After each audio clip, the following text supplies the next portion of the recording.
नमस्कार friends NM टेक्नोमेक्रो यही प्रथम रहस्यमय वीडियो पर आपको स्वागत जनाऊँगी। आज आम एक शिव मंदिर विषय कथा जाऊँ जो शिव मंदिर टी ओडिशार एक रहस्यमय शिव मंदिर किछि लोक यह विषय जानी थे किंतु मु आज यही शिव मंदिर विषय ए वीडियो रे कहबी। ओडिशार एमिति एक शिव मंदिर रही जार रहस्य आज पर्यंत वैज्ञानिक माने भी खोजी पाउना।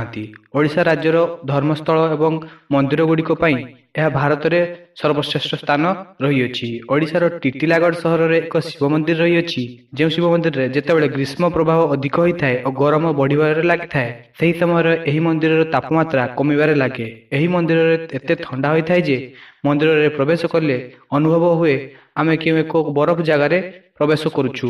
ग्रीष्म ऋतु रे टिटिलागढ़ सहर ओडिशार समस्त सहर गुड़िक ठारू अधिक तापमात्रा रही है।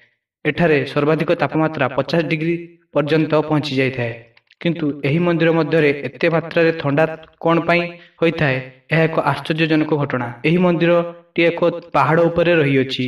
एही पहाड़ रे दिन बेले 55 डिग्री पर्यंत सर्वाधिक तापमात्रा पहुंची थाए किंतु एही मंदिर भितर प्रवेश करे लागे जेमिति एक एसी रूम भितर प्रवेश करूछु। एही मंदिर रे शिव एवं पार्वती कर मूर्ति रही अछि। भक्त माने विश्वास रही जे एही शीतल वातावरण शिव एवं पार्वती ठारू आसी थाए। मंदिर बाहर जेमिति तापमात्रा बढ़िबार लगे सेमिति सेमिति मंदिर भितर तापमात्रा कमिया आरंभ करे। मंदिर पूजारी मान कहवा अनुसार जिते मंदिर कबाट बंद कर दि जाए से अधिक रु अधिक ठंडा हो जाए। बेले बेले पूजारी मान ठंडार रक्षा पाइबा कंबल व्यवहार करने पड़ता है। यह कौन पाई होता है यार कौन एक तथ्य मिलना किंतु यह एक ओडिशार एक बहुत रहस्यमय मंदिर। जदि यही वीडियो आपको भल लगुच आम चैनल टी सब्सक्राइब करनियंतु आउ ए वीडियो टी अधिक रु अधिक लाइक करंतु किंतु यह मोर एक प्रथम वीडियो ओडिया रे तेणु चैनल टी सब्सक्राइब कर दियंतु एवं मते सपोर्ट करंतु। देखा आगामी वीडियो रे